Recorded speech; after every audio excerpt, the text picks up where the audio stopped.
My family gave my sister a $15,000 scholarship they secretly saved for years. We always believed in her. My father toasted. I got a rejection letter they forgot to mail me. You're not really academic material anyway, my mother added. Days later, a professor called asking why I didn't show. Turns out the offer was mine. You wouldn't have fit in there, Lucas, my dad said, without even looking up from the TV. We didn't want you to get your hopes up, my mom added, her voice low but firm. Cassidy just stared at me, confused, like she couldn't understand why I was upset. I stood there, holding the college acceptance packet they had hidden from me. I couldn't believe it. My own family thought so little of me, they thought I didn't even deserve a chance. I, 24 male now, grew up in a small town called Montpelier, Vermont. It's the kind of place where everyone knows everyone, the winters are brutal, and family names carry a lot of weight. My family, the Myers, had a decent reputation. Dad owned a landscaping business, Mom was a secretary at the dentist's office, and we lived in a pretty old colonial house near the edge of town. I was the oldest kid. My younger sister, Cassidy, 22 female now, was always the golden child. You know the type, pretty, bubbly, always had some performance to show off at family parties. Cassidy wasn't a bad person growing up. She was just used to being celebrated for breathing. Every dance recital, spelling bee, or science fair that someone else basically did for her was treated like a national event at our house. Me? I was the quiet one. I liked to fix things. Build birdhouses, take apart radios, help the neighbors with their broken fence posts. School came naturally to me, but my parents never really seemed to notice or care. As long as I stayed out of trouble and got decent grades, I was invisible compared to Cassidy's spotlight. When high school started wrapping up, the big college conversation kicked off. But it was weirdly one-sided. Everything was about Cassidy's dreams. Cassidy's future. Cassidy's potential.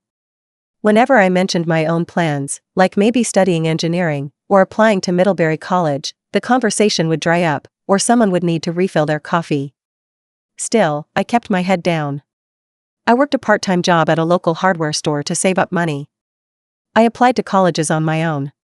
No help, no guidance. Just Google and hope. Meanwhile, Cassidy was busy talking about how she maybe just needed a year off to travel and find herself. Nobody ever questioned it. Nobody told her she needed a plan. I started to get acceptance letters. University of Vermont, University of New Hampshire. I was waitlisted at Middlebury, my dream school. I didn't tell my parents right away because, honestly, it felt pointless. They didn't seem interested. Then, one night in March, Dad called a family meeting. He and Mom were smiling like they'd won the lottery. Cassidy was already grinning, like she knew something I didn't. Dad pulled out an envelope and handed it to her. Inside was a check, $15,000. We saved this for you, Cass, Dad said proudly. We always believed in you. Mom wiped away tears. You're going to do amazing things, she said. Cassidy cried and hugged them both. They popped open a cheap bottle of champagne. It was like a scene from a movie, just one I wasn't a part of. I clapped because what else could I do? No one even looked at me. Later that night, I found an envelope sitting on the kitchen counter. It had my name on it. I opened it, it was from Middlebury. My heart sank. We regret to inform you. The letter said. A rejection. I felt like I had been punched in the stomach. I stuffed it into my desk drawer and went to bed. The next morning, over breakfast, I asked if they had seen the letter. Mom didn't even look up from her coffee. Dad just grunted. We didn't want you to get hurt, Mom said finally. You're not really academic material anyway. I think something inside me just switched off right then. The rest of the school year went by. Cassidy started planning her gap year. She wanted to backpack across Europe. The scholarship money was supposed to help fund her self-discovery. I didn't have a plan. I couldn't afford college on my own. I figured maybe I'd stay in town, work full-time at the hardware store, save up for a few years, and try again later. But about a week after graduation, something happened that changed everything. I was stacking shelves at the store when my phone rang. Unknown number. Hello, is this Lucas Meyer? The voice said. Yeah? This is Professor Langston from Middlebury College. We missed you at the Handley Foundation Scholarship Orientation yesterday. Is everything all right? I froze. Orientation? Scholarship? I told him I had no idea what he was talking about. He sounded surprised. He explained that I had been awarded the Handley Foundation Scholarship, full tuition, room, and board. It was extremely competitive. They had mailed my acceptance packet weeks ago. It hit me like a freight train. The letter I found on the counter, the rejection, it wasn't real. I drove home like a madman. Tore through every drawer, every closet. In the back of Dad's filing cabinet, under old tax forms and random junk, I found it, the real letter from Middlebury. Congratulations, it said. You've been awarded a full scholarship. I stormed into the living room, shaking with rage. I threw the letter on the coffee table.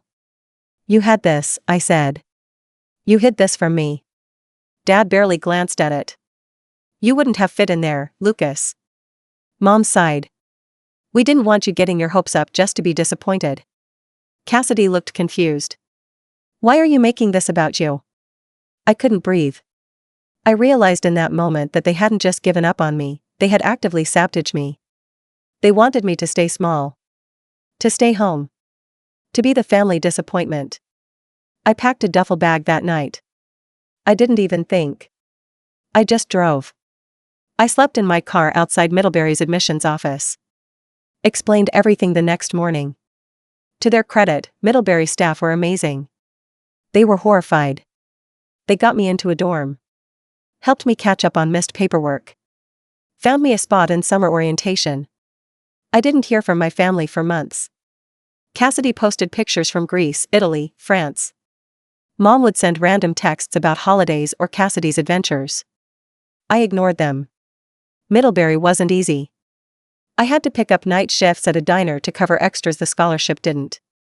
I studied harder than I ever had. I made real friends. I even got a mentor, Dr. Ellen Marks, who basically became the closest thing I had to family. She once told me, "You're one of the sharpest minds I've seen. Don't ever let anyone tell you otherwise." Graduation came. I walked across the stage alone. Dr. Marks sat in the third row, clapping like a proud mom. After the ceremony, I got a text from my mom. "We're so proud of you. Cassidy just got a modeling contract in LA. Hope you're doing okay. Call us sometime." I stared at it for a long time. Then I deleted it. I didn't call them. I didn't even respond. I moved into a tiny apartment near Burlington with 2 roommates from college, Nora and James. Rent was dirt cheap because the place had terrible heating and the walls were so thin you could hear everything. But it was mine. It was freedom. For the first time in my life, I felt like I could breathe. I got a job as a junior engineer at a small firm in the city. It wasn't glamorous, but it paid enough to keep the lights on and slowly pay off the tiny loans I had taken for books and supplies. Meanwhile, Cassidy's life was playing out like a bad reality TV show on Facebook and Instagram. Modeling turned out to be less runway and more, promoting weird diet teas and cheap jewelry. She moved from LA to New York to Miami within a year. Every time something crashed and burned, there were a dozen sad selfies, a dozen new beginnings. Mom kept forwarding me her GoFundMe links when Cassidy ran out of rent money or needed help to restart her career. I didn't donate. I didn't reply. Sometimes I'd get late-night texts from Dad too, usually short and guilt-trippy. "You're still our son. Family's family, Lucas. You'll understand when you're older." I would stare at the screen, feeling that familiar tightness in my chest, and then put my phone face down. 2 years after I graduated, I heard they were having a huge party back home for Cassidy's 24th birthday. Big family reunion. Aunts, uncles, cousins flying in. The works. I wasn't invited. I found out about it because my old neighbor, Mrs. Crosby, who still sent me Christmas cards, mentioned it in a letter. Apparently, Mom and Dad told everyone I was too busy with my big city life to come home. No mention, of course, of why I had cut them off in the first place. I didn't care. I really didn't. Until about 3 weeks later when Cassidy herself called. At first, I didn't recognize the number. I almost didn't pick up. But some part of me was curious. "Lucas," she said, her voice sugary sweet. "What do you want, Cassidy?" There was a long pause. I could almost hear her shifting gears in her head. So, Mom and Dad are thinking about retiring soon. They might sell the house. You should come home. You know, reconnect. Family is important. I actually laughed out loud. You mean you want me to come back because you're scared they're going to leave you with nothing, I said. Another pause. That's not fair. No, Cassidy. What wasn't fair was hiding my future from me. You're still mad about that? Still mad. Like it was a broken toy or a bad grade, something you shrug off. I hung up without another word. After that call, things got weird. I started getting little passive-aggressive updates from Mom. Screenshots of Zillow listings. Comments like, the house might sell fast, hope you don't miss out. Hints about family trusts and keeping things in the family. Apparently, Cassidy had moved back in with them after blowing through her savings. She was working part-time at a local boutique and rebuilding her brand. Dad's landscaping business wasn't doing well either. The big contracts had dried up. Mom had cut her hours back to part-time at the dentist's office. They were struggling. And now suddenly, after years of radio silence, I was important again. One Saturday morning, I was sitting at a coffee shop grading blueprints when my phone buzzed. It was a group text. Mom, Dad, Cassidy. Family meeting, Sunday 2 p.m., come home. No please. No explanation. Just an order. I stared at it for a long time. For the first time, I wasn't hurt. I wasn't sad. I wasn't even angry. I was just tired.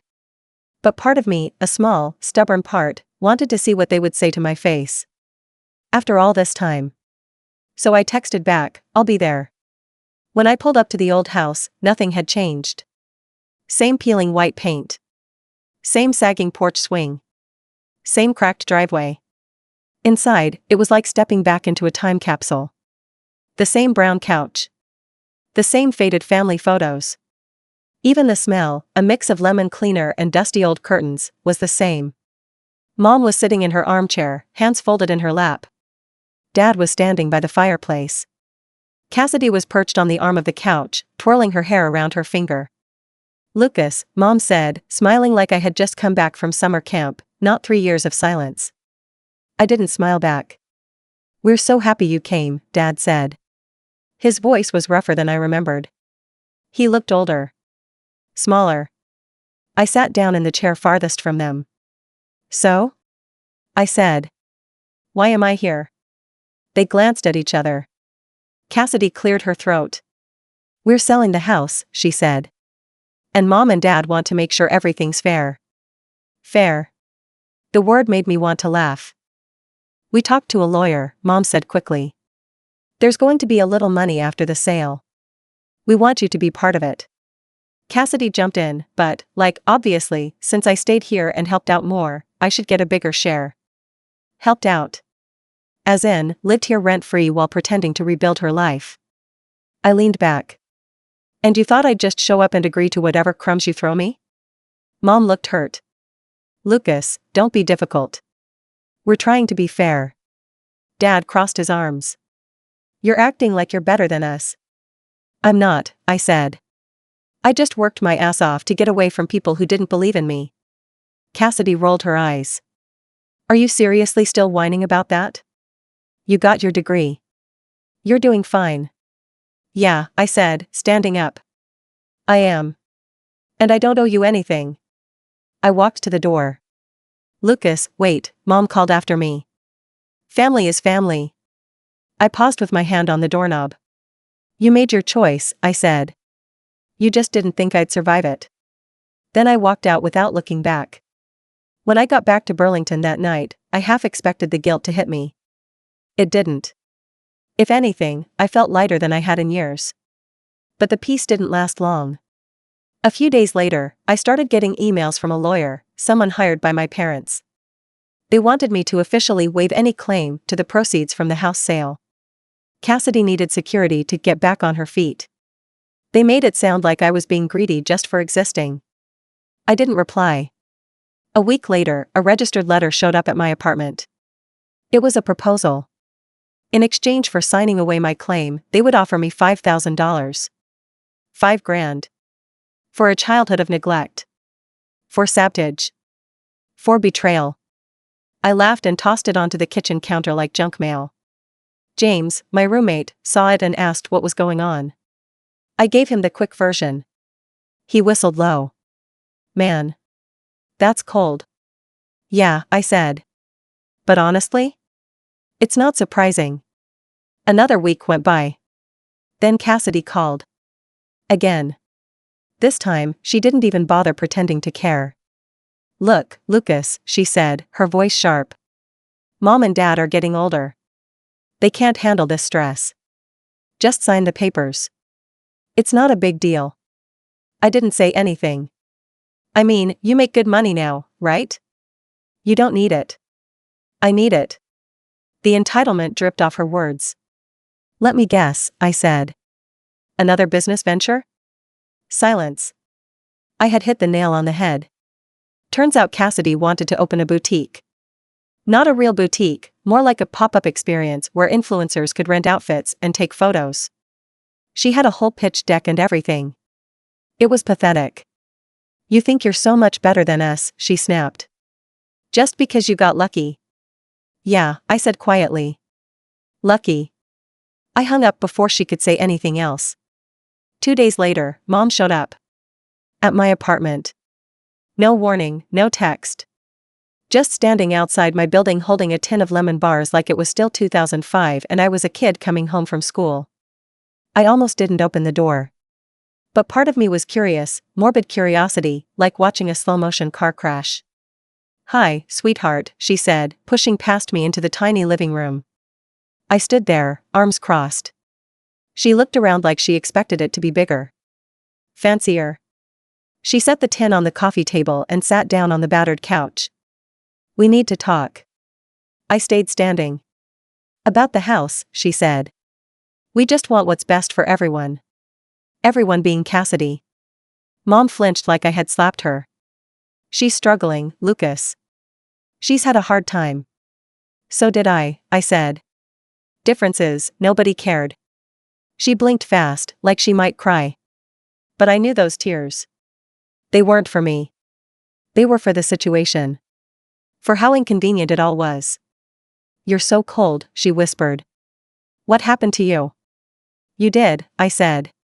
She sat there for a long time, saying nothing. Then she stood up.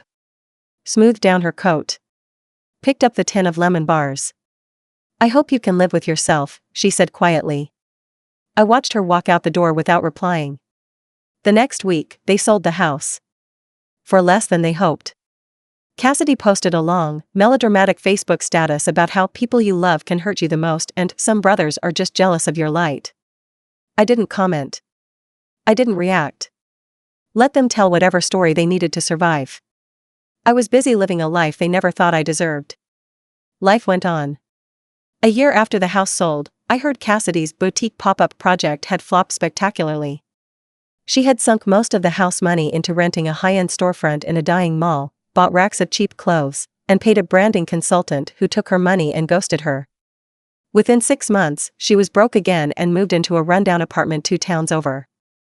Mom and Dad moved into a small condo, supposedly to simplify their lives, but the whispers around Montpelier said they couldn't afford the old house upkeep without the business running. The family name, the Myers, who once threw giant 4th of July BBQs and sponsored Little League teams, faded into the background. I stayed busy. Work was good. I had moved up in the firm, gotten my professional engineer license, and was helping design sustainable housing projects. I also met someone, Claire. She was nothing like the people I grew up around. Sharp, funny, kind. She didn't care about my background or where I came from. She loved who I was. For the first time, I realized, I didn't just survive my family. I built something better without them. About 2 years after the whole mess with the house, I got an invitation in the mail. Not a letter, an actual, formal invitation. Cassidy was getting married. At first, I thought it was a joke. But no, it was real. White envelope, silver lettering. Lucas Meyer and guest are cordially invited. In Montpelier. Big country club wedding. Black tie. Family event. It was laughable. A few days later, Mom called. "I hope you'll come," she said. It would mean a lot to Cassidy. To all of us. Time heals, Lucas. Time heals. No apologies. No acknowledgements. Just a slick cover-up. I thought about it. A lot. Claire was the one who finally said, "If you go, do it for you. Not for them." So I RSVP'd yes. But not for the reason they thought. The day of the wedding was bright and painfully hot. Claire and I pulled into the country club parking lot, stepping out of my clean but modest sedan. I could already feel the stares when we walked in. I wore a sharp, simple black suit. Claire looked stunning in a deep blue dress. Neither of us was flashy, but we didn't have to be. We carried ourselves differently now. We didn't shrink. Inside, everything was over the top. Cassidy had gone for the full Pinterest explosion: floral arches, gold-rimmed plates, massive centerpieces that blocked half the table conversations. Cassidy herself floated through the room in a massive designer dress, dripping in rhinestones. She saw me and blinked like she couldn't believe I was real. "Lucas," she said, fake smiling. "You made it." "Wouldn't miss it," I said smoothly. Mom and Dad hovered nearby, wary, like they didn't know if I was a guest or a threat. They introduced me around like some long-lost cousin who had been traveling abroad instead of cutting them off for years. During the dinner, Cassidy made a huge show of giving a speech about family and forgiveness. I sat there, smiling politely, letting her dig her own grave. Then, the real reason I came. When it was my turn to make a toast, a family tradition, apparently, I stood up slowly, glass in hand. The room went silent. "I'm Lucas," I said. "Cassidy's older brother." Murmurs. "I just want to say how proud I am of my sister. It takes real courage to keep chasing your dreams, even when things don't work out the way you planned." Cassidy's smile faltered slightly. "And Mom, Dad," I said, raising my glass toward them. "Thank you for teaching me some important lessons. About hard work. About loyalty. About what happens when people show you who they really are." Several people shifted uncomfortably. "But most of all," I said, voice calm and steady, "thank you for making it so easy to leave and build a better life. One where trust, respect, and honesty actually matter." I raised my glass. "To family. The one you choose." I downed the champagne and sat back down, leaving the words hanging in the air like smoke. After that, the wedding vibe crashed. Conversations turned awkward. People kept glancing at me, then at Cassidy, then back again. Cassidy tried to salvage it, but the cracks were showing. Mom looked furious. Dad looked defeated. I stayed for another hour, danced one slow song with Claire, and left without saying goodbye. Later, I heard through the grapevine that the marriage didn't even last a year. Cassidy's husband bailed after realizing the influencer career she promised was mostly Instagram filters and unpaid debts. The boutique never reopened.